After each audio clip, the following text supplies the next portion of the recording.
అందరికీ నమస్కారం. This is Harika Narayan. నేను రీసెంట్గా వీక్షణ అని ఒక ఇండిపెండెంట్ మ్యూజిక్ వీడియో చేశాను. అది మన legendary music composer Shri MM Keeravani గారి చేతుల మీదుగా ఆయన బ్లెస్సింగ్స్ తోటి రిలీజ్ చేయడం జరిగింది. అయితే ఇదంతా నేను ఒక రీల్ కింద షూట్ చేసి పోస్ట్ చేశాను అనమాట. అయితే ఇప్పుడు ఈ వీడియో చేయడానికి కారణం ఏంటంటే, ఒక న్యూస్ ఛానల్లోని పర్టికులర్ జర్నలిస్ట్ నా రీల్ని completely out of context use చేసి లైవ్ టెలికాస్ట్లో దాని మీద జడ్జ్మెంట్స్ పాస్ చేస్తూ నెగటివిటీ స్ప్రెడ్ చేయడం జరిగిందనమాట. నాకు అది అస్సలు నచ్చలేదు.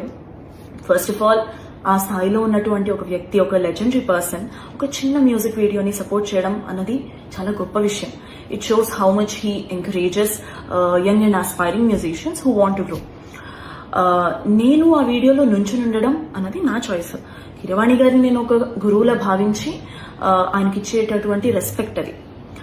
అయినా అసలు కీరవాణి గారి దగ్గర వర్క్ చేసేటటువంటి ఏ మ్యూజిషియన్ అయినా, ఏ సింగర్ నైనా, వర్క్ చేసే ఏ మనిషినైనా అడగొచ్చు మీరు, ఆయన ఎలాంటి వారో, ఆయన వాల్యూస్ ఎలాంటివో, ఒక సాటి మనిషికి ఆయన ఇచ్చే రెస్పెక్ట్ ఎలాంటిదో అన్నది. ఇన్ఫాక్ట్ బియాండ్ మ్యూజిక్ ఆయన దగ్గర నుంచి నేర్చుకోవాల్సిన విషయాలు చాలా ఉన్నాయి. About life, about values and everything.